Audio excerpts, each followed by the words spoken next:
In this video, I'm going to show you how to change the clock to the correct time and also set up your timers to run your filtration.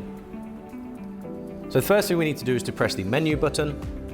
That will take us to a sub-menu where you can see an arrow on the right-hand side. It's currently on set clock, so we will hit select. It will then flash on the hours so that we can increase or decrease using the arrows. Select will then take us to the minutes. Up and down will adjust again also. Select will bring us back out. Select will bring us into the timer settings. Timer 1, if we hit select, will tell us and take us to the on timer, so the time that your system will start. Again, we can change the time by hitting the up and down arrow.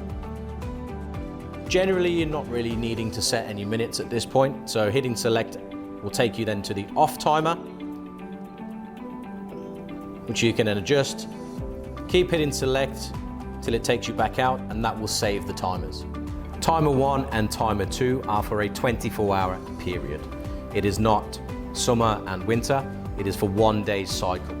So if you set 2 timers, it will come on and off in the morning or on and off in the evening on the same day. How long you set these timers for is dependent on season and your water test results.